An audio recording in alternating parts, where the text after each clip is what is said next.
यज्ञ की परिभाषा क्या है? देखिए, आज संसार में यज्ञ हो रहा है।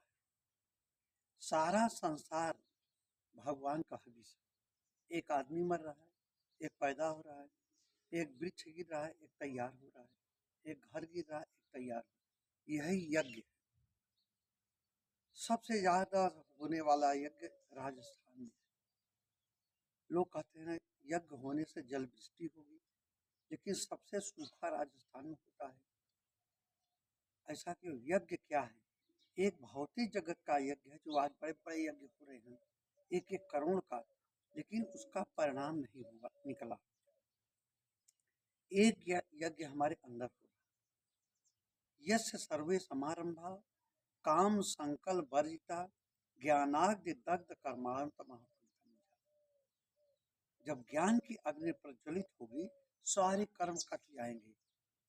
आपके कर्मों का सिलसिला इसके अंदर लिखा हुआ है। जब आप अजपा जाप करेंगे, ऐसे कर्म कटेंगे जैसे सूखी घास में आग लग जाए। कोई गलती हो जाती है, परेशानी हो जाती है, तो हम मत्था पीटते हैं। क्यों पीटते हैं? यहाँ लिखा हुआ है। तो आत्मा ही अग्नि है। श्वास प्रश्वास प्रश्वास श्वास का हवन हो।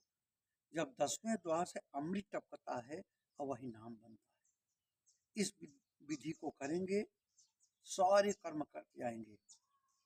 भौतिक जगत में यज्ञ करना चाहिए, लेकिन ये सारा संसार इसी का मनोरंजन है।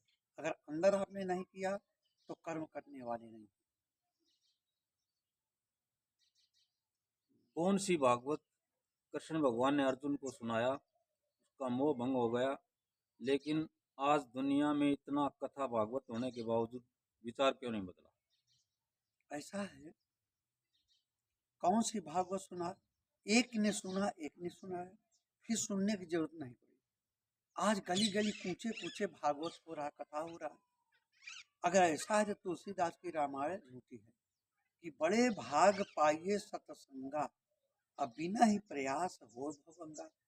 जब परमात्मा की दूसरी कृपा होती है तो सत्संग मिलता है और संत मिलते हैं। तो क्या यही सत्संग है? इसका मतलब है कृष्ण भगवान ने अंदर की भागवत सुनाया था। हमारे जितने कथाकार हैं, उस पुस्तक को रट करके सुना रहे हैं। उनका निजी अनुभव नहीं है।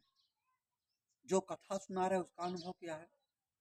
रामचरितमानस में है कि राम कथा के ते अधिकारी, जिनके सतसंगत अति प्यारी। राम कथा कहने का उसको अधिकार है जिसने राम का साक्षात्कार किया, देखा हो। मात्र पढ़ करके कथा सुनाने वाले से ये आपका काम सिद्ध नहीं होगा। ये भी इसी लोक का मनोरंजन है। रामचरितमानस में आया है कि बिन सतसंग न हरि कथा, हरि बिन मोहन भार। अमोह गए दृढ़ राम पद, कोई न दृढ़ अनुराग। जो कथा कर रहा है भागवत की, वो पूर्ण नहीं है। उसका परमात्मा से साक्षात्कार नहीं हुआ। क्या भगवान का नाम है, क्या रूप है, क्या रंग है? केवल लिखी हुई बातों को लक्ष्यदार भाषण सुना रहा है। गुरु वही है जो कथा कहानियों में न रिझा करके एक परमात्मा का दर्शन कराए, उसको सदगुरु बोलते हैं। तब समाज में ऐसे संतों से विचार बदल जाएंगे, अन्यथा विचार कभी नहीं बदलेंगे। एक भजन है, हम भागवत कहाँ सुनते हैं? ओ निरंजन धुन को सुनते हैं संत सुजान। ओ निरंजन धुन को सुनते हैं संत सुजान। कहीं जाना नहीं है, जंगल में जाने की जरूरत नहीं, कहीं नहीं। गृहस्थ में रह करके भजन किया जाता है। बैठ एकांत जमा के आसन, मूंद लिए तो कान। झीनी धुन में सूरत लगावे, करता नाद पहचान। हो निरंजन धुन को सुनते हैं संत सुजान। इस धुन के लाखों करोड़ों में संत सुनते हैं। जब अंतःकरण में जाओगे तब कह रहे हैं, घंटा शंख बांसुरी बीना बाजे मुदरी तान, ताल मृदंग नगारा पीछे गर्जन मेघ समान। अरे जिन जिन सुनकर नाद ध्वन को होवे मन गलथान, हो निरंजन धुन को सुनते हैं संत सुजान। किसी ने डमरू बजा, किसी ने सितार बजा, किसी ने बांसुरी बजा, वो आपके अंदर बज रही है, वो भागवत आपके अंदर चल रहा है। ऐसा है, कह रहे हैं ऐसे तत्वदर्शी महापुरुष किसी प्रतिमा को नहीं रचाते, वो घट के अंदर वास पाते हैं, न वो ज्योति जलाते हैं। कृष्ण भगवान कहते हैं ज्ञानी अतिशय प्रिय है, इसलिए ज्ञान के द्वारा भजता है। वो मेरा साक्षात रूप है, उसके द्वारा बोला हुआ वाक्य हमारा होगा। वो कृष्ण भगवान एक योगेश्वर थे। तो इस समय समय के सदगुरु के पास जाओगे, इस विद्या को मिलेगा। कह रहे हैं, ब्रह्म ज्योति घट में दर्शावे, अर बिसरे काया भान। ब्रह्म ज्योति घट में दर्शावे, बिसरे काया भान। मन तन की सब दुविधा मेटे, जो करे निरंतर ध्यान, हो निरंजन धुन को सुनते हैं संत सुजान। ऐसा धुन सुनोगे, अंतर जगत में आवागमन से रहित हो जाओगे। इतना कष्ट है, 1000 बिच्छू का डंक जन्मने और मरने में लगता है, दर्द होता है। इससे छुटकारा के लिए आप अंतर्मुखी बनिए। हाँ, क्रियाक्रम क्या है?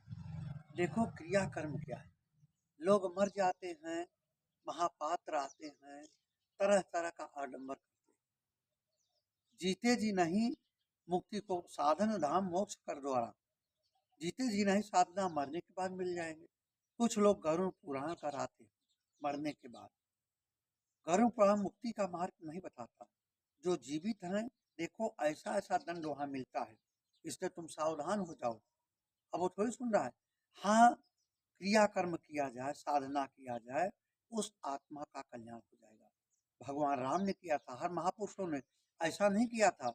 एक निगुड़े पंडित को बुला करके पिता बना करके उसको दान पुण्य दिया। दान पुण्य दे सकते हो, लेकिन वो मुक्ति क्या करेगा? वो निगुड़ा पंडित है।